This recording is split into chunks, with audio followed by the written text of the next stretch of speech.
Today we are going to talk about the cellular components of the nervous system.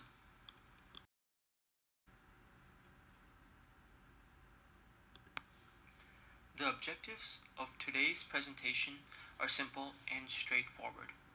After following through the series of upcoming slides, you will be educated on functions of the nervous system and how the central and peripheral nervous system work together to perform bodily functions.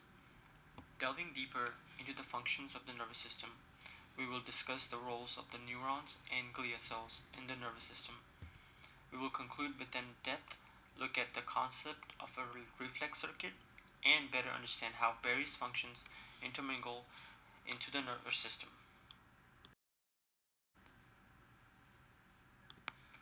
The nervous system is the part of an animal's body that coordinates its voluntary and involuntary actions and transmits signals to and from different parts of its body. In a vertebrate species, there are two types of systems: the central nervous system and the peripheral nervous system. The central nervous system contains the brain and spinal cord, and the peripheral nervous system consists mainly of nerves, which are bundles of long fibers or axons that connect the central nervous system to every other part of the body. So, as an example of the intermingling function of the peripheral and central nervous system is depicted in the attached figure.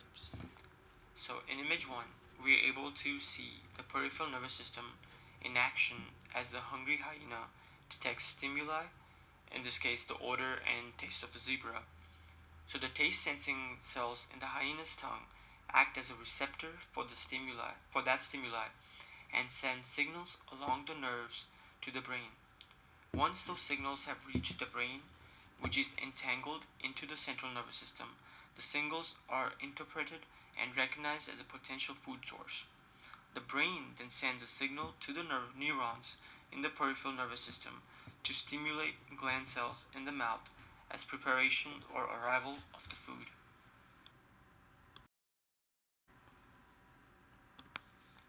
As we know, the nervous system transfers signals from one part of the body to another and directs the activities of cells, tissues, organs, and glands. The nervous system has two unique cell classes that complete this task: neurons and glia. Let's dive into the specifics on neurons first. The neurons, also known as nerve cells, are composed of cell body or soma, which contain the cell nucleus and other organelle. The cell body projects two types of extensions, called dendrites and axons. Dendrites are structures that receive electrical and chemical messages from other neurons and move those signals forward to the cell body. The cell body then processes the signals and produces outgoing signals to another structure called the axon. The axon is involved in sending the signal from a neuron to neighboring cells. The part closest to the cell body is called the axon hillock, and the other end is known as the axon terminal, which conveys electrical and chemical messages to other cells.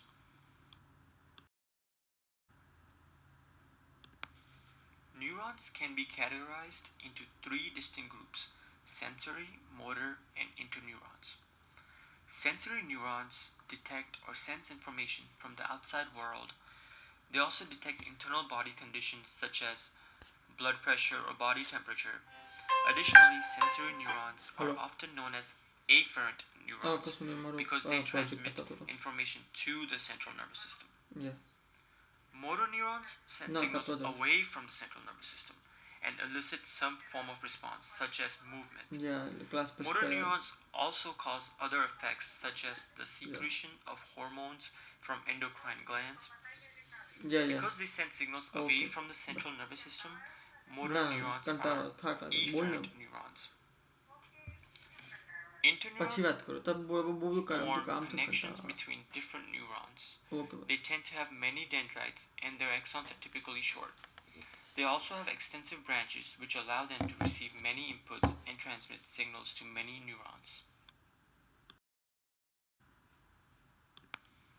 Along with the neurons, the nervous system contains other specialized cells called glial cells, which provide structural and metabolic support.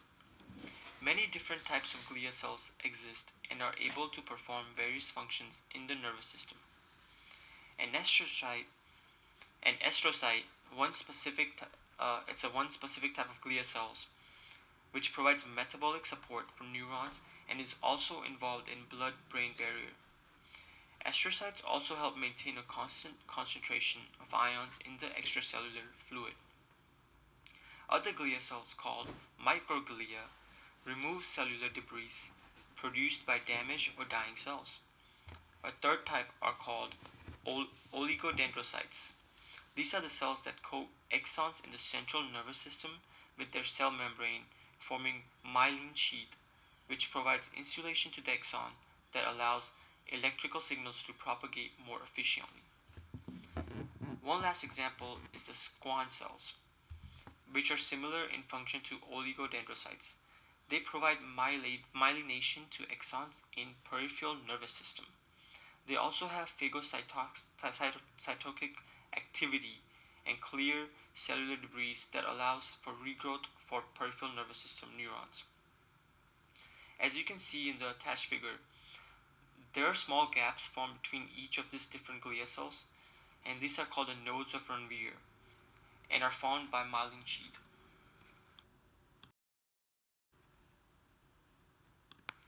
The sensory neurons, interneurons, and motor neurons experience a large amount of interconnection between each of their distinct functions. These neurons transmit information to each other through a series of connections that form a circuit. So, a perfect example that depicts this phenomenon is the reflex arc, which allows an organism to respond quickly to inputs from sensory neurons and consisted of only a few neurons, such as in the case of the knee jerk reactions. A tap below the kneecap stretches the patellar tendon, which acts as a stimulus. This initiates a reflex arc that activates a motor neuron that causes the extensor muscle on top of the thigh to contract, all the while an interneuron inhibits the motor neuron of the flexor muscle, causing it to relax. The response is quick and automatic knee jerk.